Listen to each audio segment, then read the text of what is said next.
2028 T twenty বিশ্বকাপের সরাসরি খেলবে বাংলাদেশ। 2026 টি-টোয়েন্টি বিশ্বকাপের সুপার 8-এ খেলা 8 দলের সাথে স্বাগতিক দেশ এবং র্যাঙ্কিংয়ে পরে 3 দেশ, মোট 12 দেশ বিশ্বকাপে সরাসরি খেলবে। এবারে বিশ্বকাপে না খেললেও র্যাঙ্কিংয়ে অবস্থানের কারণে বাংলাদেশের বিশ্বকাপে সরাসরি খেলা প্রায় নিশ্চিতই বলা যায়। 2026 টি-টোয়েন্টি বিশ্বকাপের সুপার 8-এ খেলা 8 দল Bharat, Pakistan, Sri Lanka, Zimbabwe, West Indies, England, দক্ষিণ আফ্রিকা এবং নিউজিল্যান্ড।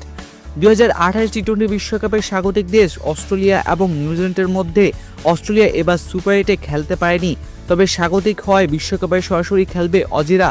8 দলের সাথে অস্ট্রেলিয়া মিলে মোট 9 দল। 12 দলের মধ্যে বাকি 3 দল র্যাঙ্কিং এগিয়ে থাকা দলগুলো থেকে সুযোগ পাবে।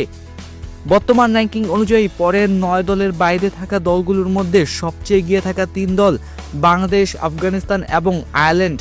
9 মার্চ ফাইনালের পরের দিন পর্যন্ত বিশ্বকাপ বাদে আর কোনো খেলাও নেই, ফলে র্যাঙ্কিংয়ে সেরা 3 দল এই 3 দলই থাকছে, যে কারণে বিশ্বকাপের সরাসরি অংশ নেওয়া 12 দলের তালিকায় ঢুকে গেল বাংলাদেশ। 2028 সালে টি-টোয়েন্টি বিশ্বকাপের আয়োজক দেশ অস্ট্রেলিয়া এবং নিউজিল্যান্ড। এবার ভারত এবং শ্রীলঙ্কায় হচ্ছে বিশ্বকাপ। ফাইনাল মাঠে গড়াবে আগামী 8 মার্চ।